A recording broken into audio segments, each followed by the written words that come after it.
Namaskar. Om Namah Shivaya. The auspicious month of Sawan has begun, and this whole month is dedicated to Lord Shiva and Parvati, and we are making videos remembering the dialogues Shiva and Parvati had, which is in the Mahabharata episode as explained by Bhishma to Yudhishthir. So these dialogues are very meaningful and pertinent to everyday life. So the next few videos that we will be releasing every Monday in this holy month of Shravan will be on these dialogues.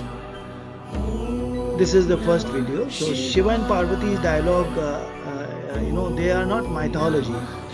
It is actually metaphysics wrapped in a story. It explains the architecture of karma, the mathematics of destiny, the psychology of suffering, and the morality of the cosmos. This dialogue, like we said, appears in the Mahabharata, in the Anushasana Parva, where Bhishma recounts it to Yudhishthir. It's not a ritualistic exchange. It's not a mythological ornament.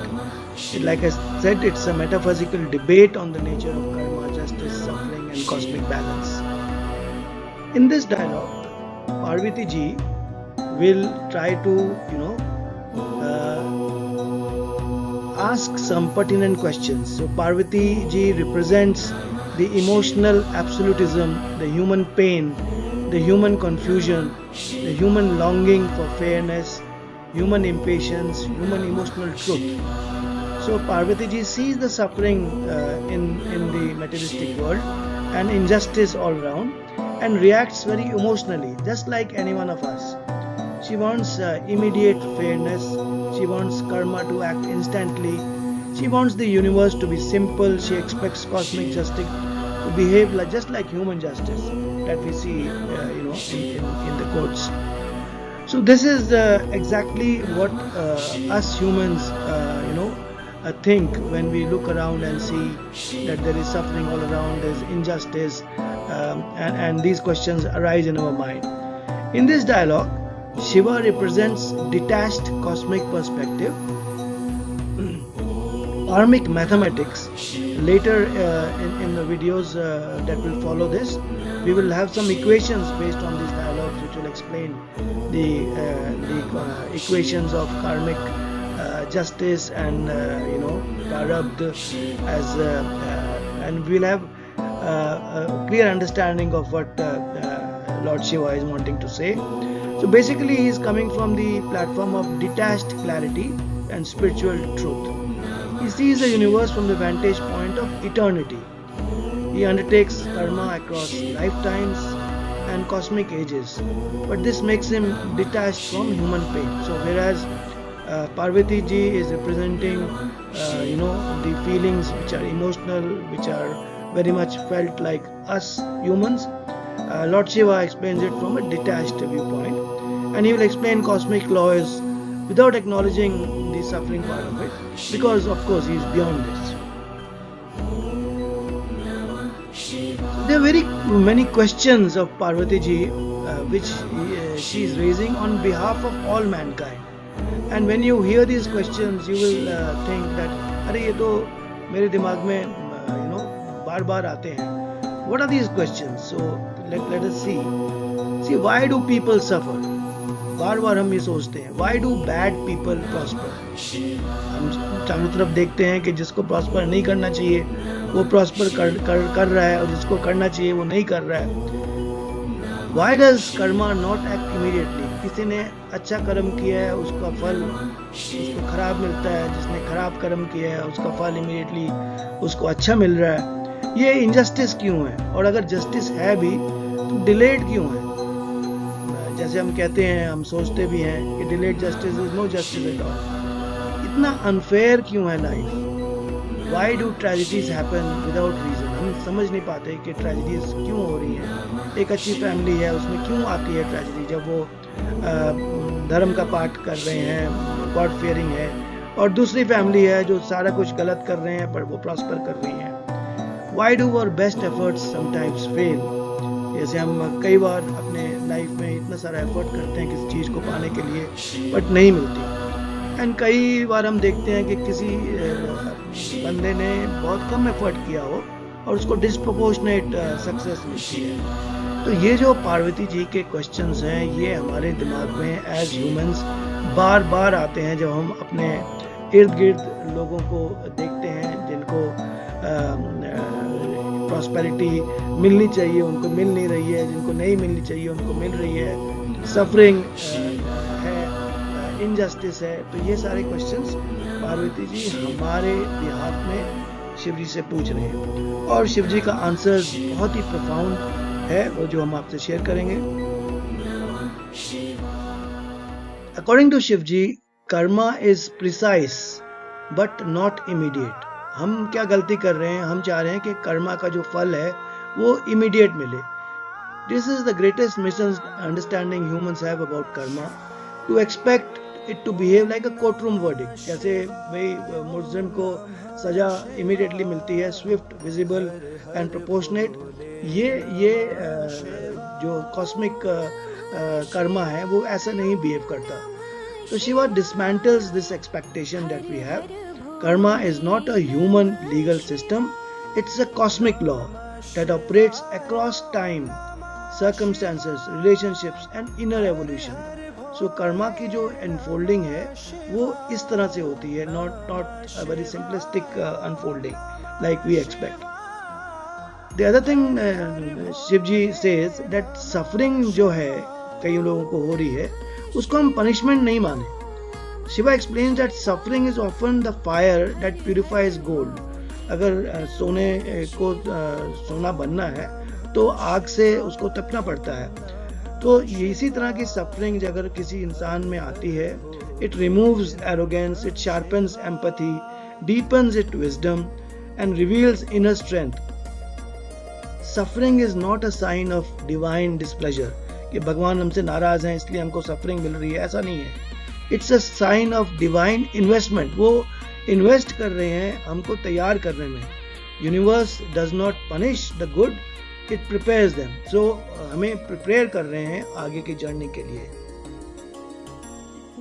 फिर शिव जी और explain करते हैं, जैसे जो suffering है वो punishment नहीं है, वैसे ही प्रॉस्पेरिटी रिवार्ड भी नहीं है। Prosperity is not proof of virtue. It is often a test.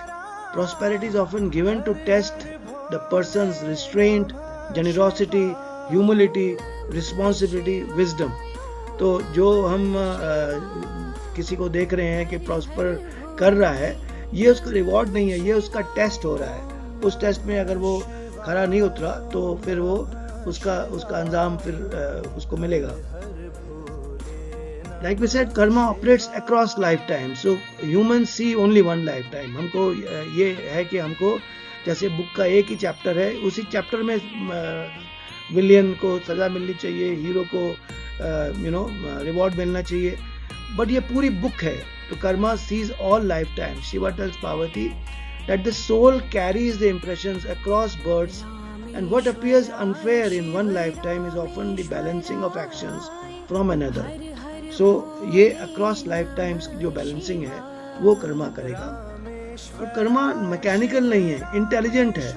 ये लाइक वेंडिंग मशीन नहीं है कि आपने अपने पैसे डाले और आपको चिप्स या कोल्ड ड्रिंक मिल गया। Karma is a conscious intelligence, not a mechanical reaction. It evaluates our intention, the context, the emotional state, the consequences, the impact on others, the lesson needed, the spiritual maturity. तब जाके वो इस intelligence, मतलब किसी भी हम AI को सोच लें, उससे बहुत ज़्यादा ये कॉस्मिक जो थ्योरीज हैं वो वर्क करती हैं। तो two people may perform the same action, but karma might treat them differently because their inner worlds are different. So I hope this is clear. Destiny or free will? Free will is the freedom of given to humans to make choices. So destiny is the result of past choices. जो हम destiny की बात करते हैं कि मेरी destiny खराब है, वो हमारी जो past life के choices हुए हैं, including this life also, वो हमारी destiny को तय करते हैं. और free will is a power to shape the future destiny. अगर हम आज अपने choices का सही से जजमेंट करें तो हमारी आगे की डेस्टिनी ठीक होगी. तो humans are this way, neither puppets के अभी सब चीज़ तो डेस्टिनी कर रहे हैं तो हमारे हाथ में कुछ है ही नहीं, कर्म करने से क्या होगा, वैसा नहीं है. We are neither puppets nor absolute masters के जो हम चाह रहे हैं वैसा ही हो जाएगा एफर्ट करने से, but we are co authors of our own fate. So ये इस डायलॉग का एक बहुत इम्पॉर्टेंट टेक अवे है जो मैंने आपसे शायद शेयर किया. Ultimately, we are seeing that cosmic justice might be slow, but ये perfect है. Human justice quick है, but flawed है. Cosmic justice slow है, but flawless है. Human justice punishes the action. जैसे जज किसी भी मुजरिम को सजा देते हैं, but cosmic justice transforms soul. हमारे जो शिव जी हैं और जो भी हमारे डिवाइन गॉड को हम बिलीव करते हैं, उन पे आस्था रखते हैं, वो हमको पनिश नहीं करते हैं. वो हमें जब भी सफरिंग देते हैं तो हमारी परीक्षा लेते हैं, हम हमको ट्रांसफॉर्म करने की एक अपॉर्चुनिटी देते हैं.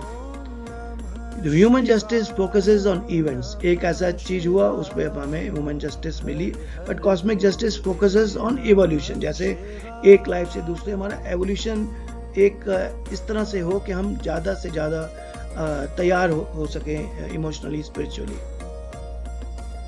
Human justice is external, cosmic justice internal है. भाई आपको सज़ा मिली as per the human justice, आपको प्रिजन में डाल दिया, आपको सॉलिटरी कन्फाइनमेंट दे दी, ये फिजिकल है. पर कॉस्मिक जस्टिस इंटरनल है, ये डिफरेंस आता है. Also, Shiva explained that universe is moral, but morality operates on cosmic time, not human impatience. ये बहुत important है कि जो यूनिवर्स है वो मॉरल है, हम उसको इमोरल ना समझें, बट हम मॉरलिटी हमारे पेशेंस के परे है. अगर हमारी हम तय करें कॉस्मिक मॉरलिटी को तो वो कॉस्मिक टाइम के हिसाब से अपने आप को एनफोल्ड करेगी, ना कि हमारी पेशेंस के हिसाब से. तो जस्टिस इज नेवर एब्सेंट. हमें लगता है कि पूरी दुनिया में इनजस्टिस है, जिसको मिलना चाहिए नहीं मिल रहा है, इसको नहीं मिलना चाहिए मिल रहा है. It is never absent. हम देख नहीं सकते हैं बिकॉज हमारा जो एक्सपीरियंस है वो ओनली इस लाइफ का है जो हम अभी गुजर रही है. उसके पहले का और बाद का हमें नहीं पता है. So time is the field in which karma ripens. जो टाइम का एस्पेक्ट है वो बड़ा इम्पॉर्टेंट है. वैदिक टाइम का कॉन्सेप्ट बहुत इम्पॉर्टेंट है, साइक्लिक है. और when the moment is right, Karma acts with surgical precision. तो वो हमारे हिसाब से जिस टाइम में हमें चाहिए वो नहीं एक्ट करेगा, बट वो will take into account all of this. Finally, the conclusion is that universe is just even when life is not. आपकी लाइफ में इनजस्टिस हो सकती है, बट यूनिवर्स जस्ट है. वो जो आपको इनजस्ट लग रहा है वो ओवर लाइफ टाइम्स वो सही हो जाएगा.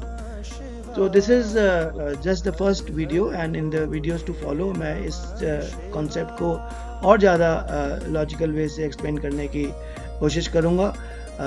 Thank you very much for watching. और ये सब वीडियोस हम सावन मास में निकाल रहे हैं dedicated to lord Shiva. So ओम नमः शिवाय. May lord Shiva bless all of us. Thank you. God bless.